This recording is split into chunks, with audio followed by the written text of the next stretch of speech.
Hello and welcome to 98 Not Out, the cricket podcast.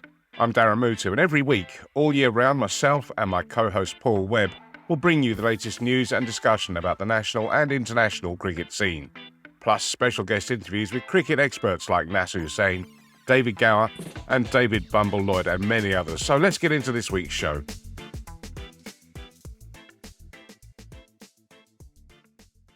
And it's quite a scathing piece, this, so bear with me, I'll read it out and then we're going to just talk about so Wisden you just expect to be kind of like a fairly gentle, not ruffle any feathers, just kind of appreciate the wonderful game of cricket. But Lawrence Booth, the editor, writes, early in 2022 a long-planned assault on the Ashes ended with all-out surrender. Before that, a racism scandal brought to light by the courage of Azim Rafiq made the game look unwelcoming, and worse, there was little to cherish.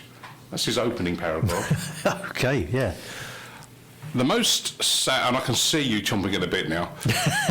The most savage criticism, however, and we have been pushing this across social media, it's something that both Webby and I have been frothing about this last week or so. The most savage criticism, however, is reserved for Tom Harrison, the ECB's chief, and other executives whose £2.1 million bonus, that's 2, 1, and then 5 zeros, £2.1 million bonus pot, that's on top of their salaries, which are not exactly tiny, they're all six-figure salaries. The £2.1 million bonus pot was exclusively revealed by The Guardian last year. And then Lawrence Booth goes on to write, as the annus horribilis took shape, this felt more and more wrong. Harrison, remember, had presided over 62 job losses. He had used procedural excuses to defend his failure to intervene in the racism scandal at Yorkshire. And the Ashes up in smoke, he had blamed the domestic structure on the usefully anonymous professional game group and the international calendar on administrators in faraway lands. Of his own shortcomings, he had less to say. The ethics of the bonus scandal were as bad as the optics, but there was an exit strategy. If only Harrison would recognise it, the bonus should either have been returned, allowing the ECB to re-employ some of the staff whose work had still to be done, or still had to be done, or used to broaden the game's diversity. If by now he had resigned or refused the money, we would applaud. If not, there is still time to undo at least part of the damage. Not holding back there, Mr. Booth, and I think he's right. I can't fault a word of that. Yeah, that's absolutely right. Bang on the mark. You know, how Mr. Harrison has remained in his position is beyond me, when everyone beneath him has slowly either resigned or... It's popular at the moment, though. ...been booted. A lot of people have been acting like that. They have. Good evening, Prime Minister. But yeah, you're right. And, it's not just Lawrence Booth. We've talked to quite a few eminent people in the cricket world the last few months, and none of them have had a kind word to say about him. The most charitable comments have been, he's been labelled amongst the press circles as the invisible man. With all of these things going on, there was the Azim Rafiq and Yorkshire scandal, there was a whole thing with Ollie Robinson, yep. And the fact that players were being thrown in front of media cameras and basically being thrown to the lions. It was almost like you felt sorry sometimes. I remember Ollie Robinson reading out that prepared statement on his first day, his debut, when all that stuff came out. That should have been, in the old days, you'd have like a Ted Dexter or a Mickey Stewart or something like that sat there, and there'd be a table, wouldn't there? And the senior man would be fielding the questions, and the captain or whoever would sort of be sat alongside and just wait his turn and almost be guided on to what to say. But now it doesn't seem the way. Certainly under Harrison's reign.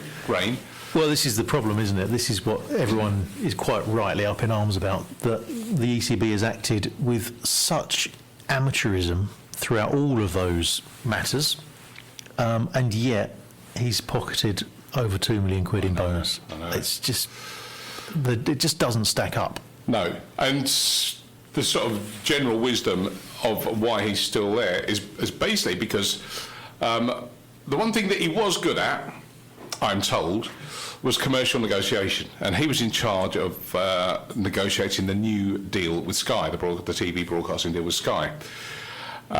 It's an interesting one because cricket is at a bit of a tipping point in many directions, but one of the most interesting, and I think something that could have been and should have been discussed further, is the coverage of cricket. You know, we need, cricket is at a point now where it needs to take a look at itself and how is it going to ensure the future? How is it going to attract new audiences, new players, etc., etc. Now, you can do all of this, all-stars and dynamos and diversity programs and all the rest of it, that's fine. But the real key to it, I think, the one thing that everyone's in agreement of is making it accessible. And the easiest way to make it accessible is on terrestrial free-to-air television. And we've seen that when they have done that, it has reached and it's been popular and produced audiences. So, for example, when it was the ICC World Cup, when England won, yep. And that was broadcast free-to-air. Yes. When Channel 4 took the India Test Series at the beginning of last year, and our good mate Rishi was on it. Rishi Persad. I was trying not to say Rishi Sunak, but Rishi Persad, and it was great. And you know, for something that was basically starting very, very early in the morning, people were getting up and wanting to watch it. Yeah. Am I right in saying that the women's final was free to air? Yeah, that's right. A couple of weeks ago. Yeah, and again a big audience when Georgie was on telling us about that. And surely at this point, when you're negotiating a new broadcast package, there should have been a bit of creativity in there. There should have been clauses and caveats that said something along the lines of the Lord's Test match will be available on free-to-air television, or all of the domestic cup finals should be on free-to-air television. The Lord's Test match is a great one because it's traditionally the one Test match that is almost impossible to get tickets for. Yeah. So have a word with me. That's why I said almost impossible. So yeah, you know, why not make it more accessible? And I saw a great idea, and I can't remember who said it, so I'm going to credit myself with it because why not? Yeah, you know? go for it. Nobody else will know. But why not? Why does the BBC or ITV or Channel 4 or whoever not create a match of the day style roundup of county championship games? You know, when there's all these, whether the BBC and ITV have got BritBox, which is a complete waste of time as far as I can tell. But I don't know anyone's got that. No. But when you've got iPlayer, you don't have to mess around with the TV schedule. Create this match of the day style thing for county championship cricket. Oh, fantastic. And put it straight on iPlayer. Make it accessible to people. You don't have to worry about it. It can be a 4-hour programme if you want. You're not messing around with TV schedules. Stick it straight on iPlayer. It's accessible to everyone, and people can dip in and dip out at their leisure.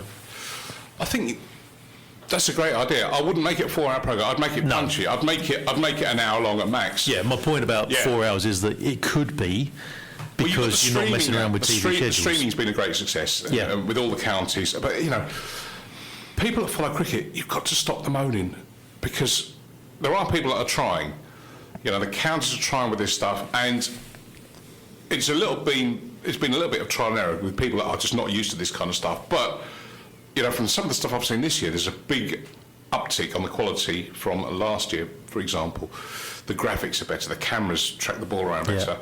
And then you build into that the BBC or whatever commentary, the local commentary, and it's not a bad, if you can't get to the match, that's not a bad way to follow it. So please, let's have a little bit less of the criticism about what the camera's doing, or the scorecard at the bottom of the screen is 2 balls behind or something like that. What we need is, you're absolutely right, it's a great idea. Let's have because, yeah, you're right. The old argument was, we're not going to give up a day's... I mean, it's quite amazing when you look back that BBC One would give up so much of its daytime schedule. But then I suppose in those days there wasn't a daytime, you know, you had schools programmes in the morning. I mean, I remember when TV used to shut down in the afternoon. Yeah, you get the test card. That's right,